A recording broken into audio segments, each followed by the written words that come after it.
Wankhede stadium వేదికగా ముంబై ఇండియన్స్తో జరిగిన మ్యాచ్లో కోల్కతా టీం చరిత్ర తిరగరాసింది. 12 ఏళ్ల తర్వాత ముంబై టీంను ముంబై గడ్డ మీద ఓడించి ఒక అద్భుతమైన విక్టరీ కొట్టారు.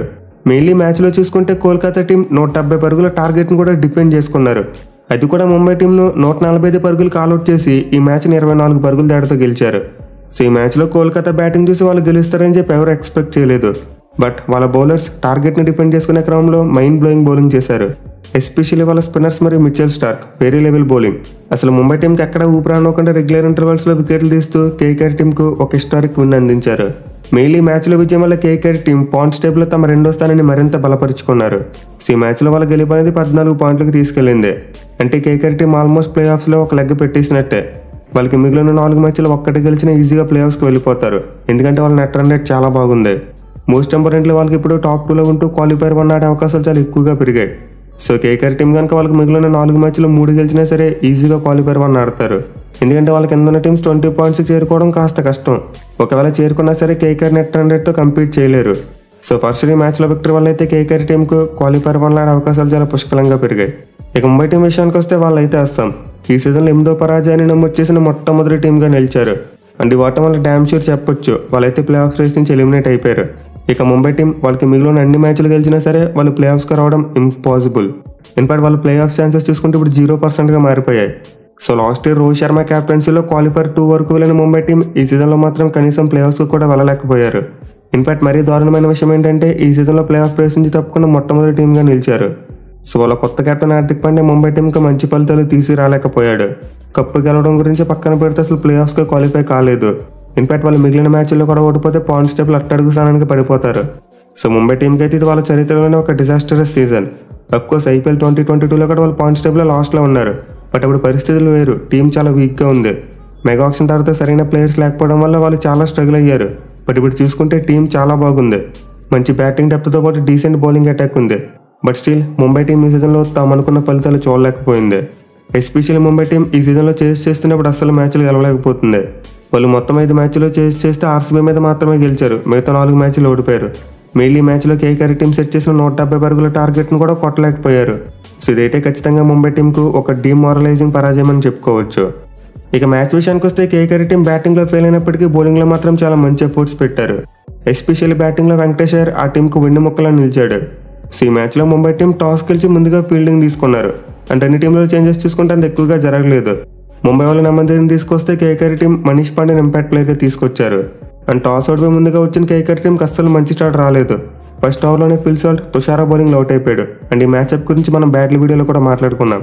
సో తుషారా అయితే ఫస్ట్ ఓవర్లోనే సాల్ట్ వికెట్ తీశాడు. అండ్ దాని బుమ్రా ఒక టైట్ ఓవర్ వేయడం, ఆ తర్వాత నెక్స్ట్ ఓవర్లోనే మళ్ళీ తుషారా వికెట్లు తీయడం జరిగింది. ఎస్పెషల్లీ థర్డ్ ఓవర్లో 2 వికెట్స్ పడిపోయాయి. రఘువంశ్ 6 బంతులు 13 పరుగులు చేసినప్పటికీ వేగంగా ఆడే క్రమంలోనే తుషారా బౌలింగ్లో అవుట్ అయిపోయాడు. అలాగే శ్రేయస్ అయ్యర్ చూసుకుని వచ్చి రాగానే బౌండరీ కొట్టాడు. బట్ తర్వాత చూసుకుంటే 3వ ఓవర్ చివరి బాల్కి అతను కూడా అవుట్ అయిపోయాడు. ఈవెన్ తర్వాత చూసుకున్న నెక్స్ట్ ఓవర్లోనే హార్దిక్ పాండ్యా బౌలింగ్లో సునీల్ నారాయణ కూడా అవుట్ అయిపోయాడు. సో కేకేఆర్ టీం 43 పరుగులకే 4 వికెట్లు కోల్పోయింది. అండ్ వాళ్ళ టాప్ 4 బ్యాట్స్మెన్ చూసుకుంటే అందరూ కూడా ఫాస్ట్గా ఆడదామని అవుట్ అయిపోయారు. అంటే అటాక్ చేద్దామనే మైండ్ సెట్తో వైల్డ్గా బ్యాట్ను స్వింగ్ చేసి అవుట్ అయిపోయారు. ఎస్పెషల్లీ శ్రేయస్ అయ్యర్ డిస్మిసల్ కాస్త డిసప్పాయింటింగ్. ఎందుకంటే అతనికి మంచి ఫుల్ లెంత్ బాల్ పడింది. అండ్ అలాంటి బాల్స్ని అతను ఈజీగా బౌండరీస్ కొడతాడు. బట్ ఈ మ్యాచ్లో మాత్రం మిడ్-ఆన్లో ఫీల్డింగ్ చేసిన టిమ్ డేవిడ్ చేతిలో బాల్ పెట్టాడు. ఇక రఘువంశీ చూసుకున్న సేమ్ టు సేమ్ భారీ షాట్ కొట్టబోయి సూర్యకుమార్ యాదవ్కి క్యాచ్ ఇచ్చి అవుట్ అయిపోయాడు. సో కేకేఆర్ టీంకి అయితే వేగంగా ఆడడం వల్ల రన్స్ అయితే వచ్చాయి. ఫస్ట్ ఓవర్లలో వాళ్ళు 57 పరుగులు చేశారు. బట్ దానికి మూల్యం 4 వికెట్లు కోల్పోయారు. సో ఈ కొలాప్స్ తర్వాత కోల్కతా టీం కోలుకోవడం కష్టం అనుకున్నాం. ఈవెన్ పవర్ ప్లే బాగానే నెక్స్ట్ బాల్కి రింకు సింగ్ కూడా చాలా బౌలింగ్లో అవుట్ అయిపోయాడు. అండ్ ఇదైతే ఒక సాఫ్ట్ డిస్మిసల్. రింకు సింగ్ బాల్ని జస్ట్ పుష్ చేద్దామని ట్రై చేసి క్యాచ్ ఇచ్చాడు. సో కోల్కతా టీం 57 పరుగులకే 5 వికెట్లు కోల్పోయింది. అండ్ ఈ టైంలో వాళ్ళు 150 రన్స్ కొట్టడం గగనం అనుకున్నాం. మిగిలిన వాళ్ళకి ఈ సీజన్లో ఎక్కువ రన్స్ కొట్టిన టాప్ బ్యాట్స్మెన్ అంతా పవర్ ప్లే లోపల అవుట్ అయిపోయారు. సో కేకేఆర్ టీం కొలాప్స్ చూసైతే వాళ్ళు ఎక్కువ స్కోర్ కొట్టలేరేమో అనుకున్నాం. బట్ ఇలాంటి టైంలో వాళ్ళు ఇంపాక్ట్ ప్లేయర్గా మనీష్ పాండేని తీసుకొచ్చారు. బౌలింగ్ విషయంలో కాస్త కాంప్రమైజ్ బ్యాట్స్మెన్ అవసరం కాబట్టి మనీష్ పాండేని తీసుకొచ్చారు.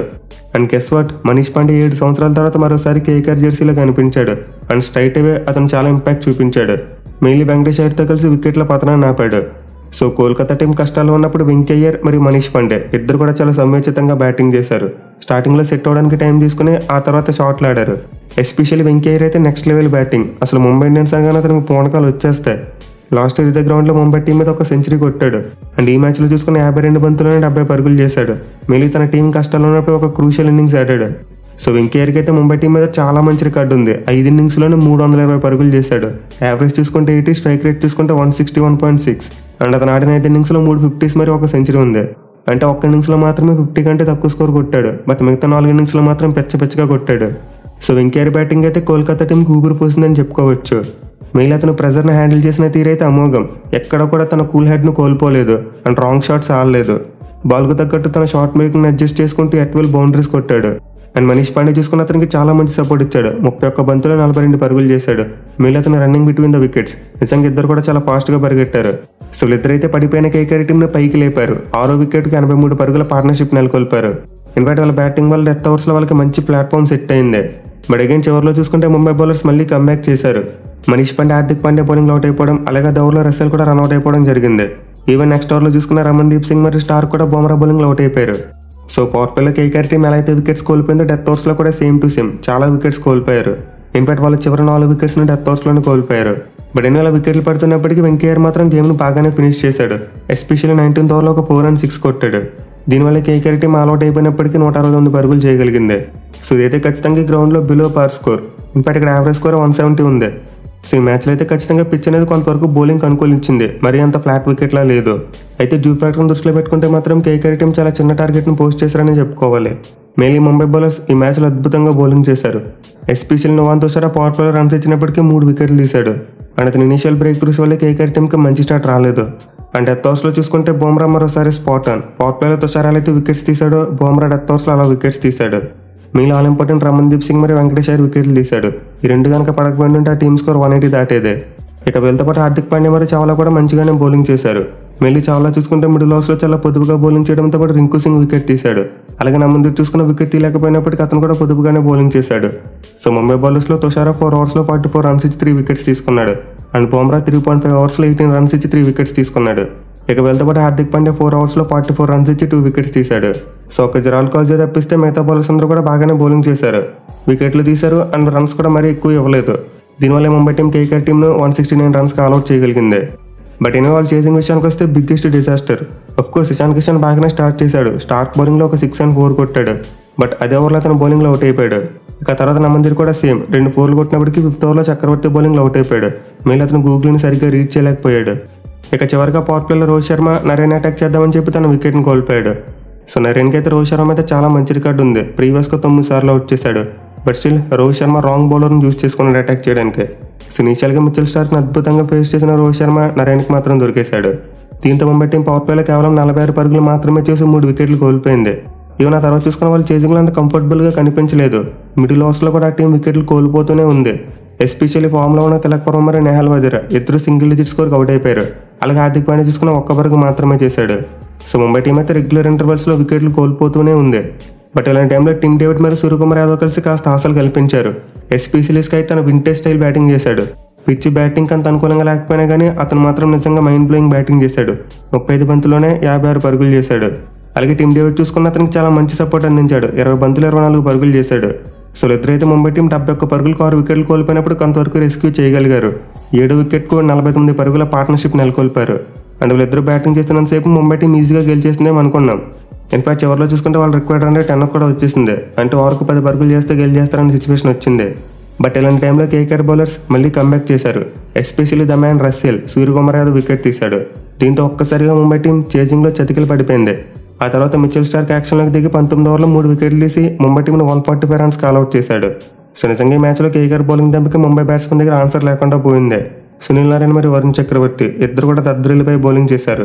డ్యూ ఫ్యాక్టర్ ఉన్నప్పటికీ నరేన్ 4 ఓవర్స్లో 22 రన్స్ మాత్రం ఇచ్చి 2 వికెట్స్ తీసుకున్నాడు. అండ్ చక్రవర్తి కూడా సేమ్ టు సేమ్ 4 ఓవర్స్లో 22 రన్స్ మాత్రం ఇచ్చి 2 వికెట్స్ తీసుకున్నాడు. సో ఇద్దరు స్పిన్నర్స్ గేమ్ని చాలా బాగా కంట్రోల్ చేశారు. మిడిల్ ఓవర్స్లో వజీరా మరియు తిలక్ వర్మ లాంటి డేంజరస్ బ్యాట్స్మెన్ అవుట్ చేశారు. అలాగే రసెల్ తీసుకున్న ఆల్ ఇంపార్టెంట్ వికెట్స్ తీసుకున్నాడు. 4 ఓవర్స్లో 30 రన్స్ మాత్రం ఇచ్చి హార్దిక్ పాండ్యాతో పాటు స్కై వికెట్ తీసుకున్నాడు. ఈవెన్ స్టార్క్ చూసుకునే మ్యాచ్లో చాలా బాగా బౌలింగ్ చేశాడు. అఫ్కోర్స్ తనకు వికెట్లు చివరిలోనే ఎక్కువ వచ్చాయి. బట్ స్టిల్ అతనైతే 3.5 ఓవర్స్లో 33 పరుగులు మాత్రమే ఇచ్చి ఓవరాల్గా 4 వికెట్లు తీసుకున్నాడు. మేలు అతను చివరిలో తీసిన టిమ్ డేవిడ్ వికెట్ కేకేఆర్ టీంకి మ్యాచ్ని గెలిచేలా చేసింది. సో కేకేఆర్ బౌలర్స్ అయితే అందరూ కలిసికట్టుగా రాణించారు. ఒక అరోరా మాత్రం ఎక్కువ రన్స్కు వెళ్ళాడు. మెయిల్ ఈ మ్యాచ్లో మనం బుమ్రా దగ్గర నుండి ఎలా అయితే స్పెషల్ వర్కర్స్ చూసామో సేమ్ టు సేమ్ స్టార్క్ అతను కూడా అద్భుతమైన వర్కర్స్ వేశాడు. సో ఈ మ్యాచ్లో అయితే 2 జట్ల బౌలర్స్ కూడా చాలా మంచి బౌలింగ్ డిస్ప్లే చూపించారు. బట్ డిఫరెన్స్ ఏంటంటే బ్యాటింగే. కేకేఆర్ టీంకి వెంకటేశ్వర్ లాస్ట్ ఓవర్ వరకు క్రీజ్లో ఉన్నట్టు ముంబై టీంకి ఎవరూ లేరు. స్కై లాంటి ప్లేయర్స్ ఎవరి వరకు ఉండుంటే ఖచ్చితంగా ఈ మ్యాచ్లో ముంబై టీం గెలిచేది. ఇక కేకేఆర్ బౌలింగ్తో పాటు ఈ మ్యాచ్లో అయ్యర్ క్యాప్టెన్సీ కూడా నెక్స్ట్ లెవెల్లో ఉంది. ఎస్పెషల్లీ మనం ముందే చెప్పుకున్నాం వాళ్ళొక బౌలర్ని త్యాగం చేసి మనీష్ పాండేని ఇంపాక్ట్ ప్లేయర్గా తీసుకొచ్చారని. సో ఈ మ్యాచ్లో అయితే కేకేఆర్ టీంకి ఎక్కువ బౌలింగ్ ఆప్షన్స్ లేవు. 3 స్పెషలిస్ట్ బౌలర్స్ ఉంటే 2 ఆల్రౌండర్స్ ఉన్నారు. బట్ ఈ లిమిటెడ్ బౌలింగ్ ఆప్షన్స్ కూడా శ్రేయస్ చాలా బాగా యూజ్ చేసుకున్నాడు. మళ్ళీ టీమ్ డేవిడ్ వికెట్ పడడంలో అతను field placement spot on. So KKR team అయితే ముందు బ్యాటింగ్ చేసి చిన్న స్కోర్ పెట్టినప్పటికీ నిజంగా ఒక స్పిరిటెడ్ పెర్ఫార్మెన్స్ ఇచ్చారని చెప్పుకోవాలి. సో ఈ మ్యాచ్లో ముంబై టీం ఓటమి అయితే నిజంగా ఫ్యాన్స్ని చాలా డిసప్పాయింట్ చేసే ఓటమే. 12 ఏళ్ల తర్వాత కోల్కతా టీం వాంకడేకి వచ్చి ముంబై టీం ఓడించారు. మెయిన్లీ బలమైన బ్యాటింగ్ లైనప్ ఉందని చెప్పుకున్న ముంబై టీంని కేవలం 145 రన్స్ ఆల్అౌట్ చేశారు. సో ఒక ఐపీఎల్ మ్యాచ్లో ఇలా 2 టీమ్స్ ఆల్అౌట్ అవడం చాలా రేర్. ఇన్ఫాక్ట్ ఐపీఎల్ లిస్టులో ఇది 4th టైం మాత్రమే. అలాగే ఓవరాల్గా చూసుకున్న ముంబై టీం కేకేఆర్ టీం మీద 4th టైం ఆల్అౌట్ అయింది. సో ఈ ఓటమితో అయితే ఈ సీజన్లో ముంబై టీం యొక్క ప్లే ఆఫ్ ప్రయాణం ముగిసింది. వాళ్ళు మిగతా 3 మ్యాచ్లు పరుగు కోసం ఆడాలి. చూడాలి మరి లాస్ట్ 3 మ్యాచెస్లో అయినా ఫ్యాన్స్కి ఎంటర్టైన్మెంట్ ఇస్తారా లేకపోతే ఇలానే పూర్ ఫామ్ కొనసాగిస్తారా అనేది.